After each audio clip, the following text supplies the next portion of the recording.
One of the major ways that buildings are depicted is in perspective. The basic distinguishing feature of perspective is that these are drawings, or in fact a way of seeing the world, in which parallel lines converge at infinity, way off in the distance. The first thing for us to think about is that perspective is actually a construct. It's part of the Western artistic tradition.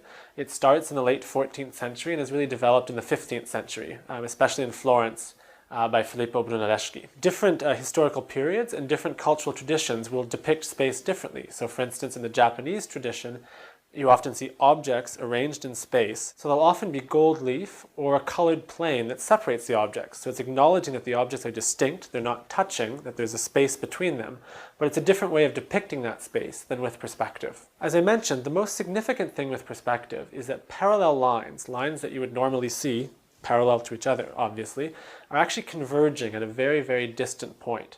And that means that things that are closer to you will seem larger, and things that are farther away will seem much smaller, even if these two objects are actually the same size. The place where these lines converge, which we can think of as being infinity, far, far, far away, is actually called a vanishing point, and it's placed on what we call the horizon. There are three major kinds of perspective drawings that we're going to look at. And what differentiates these three kinds, and we call them 1 point, 2 point, and 3 point, are the number of vanishing points that are used on the drawing. In the simplest form, we'll use one vanishing point. So if we look at this drawing, let's imagine first of all that a line is drawn, and that's the horizon. On the far, far, far distance, so at infinity, at this horizon, we place a point, and that's the vanishing point. Now let's imagine that we're constructing a room, so an object that's in the space that's between us, the viewer, and the horizon, and the vanishing point. We start, and now we draw a window, we draw a frame, and now we're going to put in a floor, walls, and a ceiling.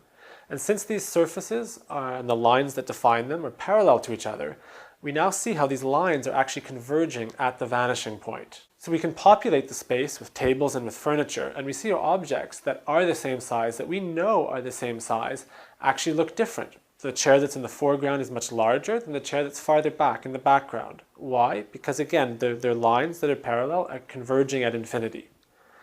Perhaps the most important thing that we notice with a one-point perspective is that as a viewing subject, the person who's looking at the drawing, we notice how our viewpoint is looking right at the vanishing point. So where we're looking is where all these lines are converging. The second kind of perspective drawing is a two-point perspective. It's very similar to a one-point, except now we have two vanishing points. So let's look at this in the same way. First we draw a horizon line, and now we're going to place two vanishing points, one on the left and one here on your right. Now let's imagine an object that's placed in the space that's between the horizon and you, the viewer. So let's take here, we have a simple farmhouse that we're going to draw. We notice how the farmhouse has two sides that are perpendicular to each other. The parallel lines on one of these sides are converging at the left vanishing point, while the parallel lines on the other side are converging here at the right vanishing point. Once again, the parts of the building that are closest to us are appearing larger, whereas the parts that are farther away appear smaller. The final sort of perspective we can make is a 3-point. This is very similar to the 2-point, except we've now added a third point where the vertical lines are going to converge. This is especially useful when we think about how tall buildings appear, or at least how we generally depict tall buildings, since the top is far away and appears smaller. So we've got the same drawing, except let's now imagine we're using a larger building, for instance a tower, and we notice how, just as one side converges to the right, the other side converges to the left, now the vertical lines are converging to a vanishing point far above us.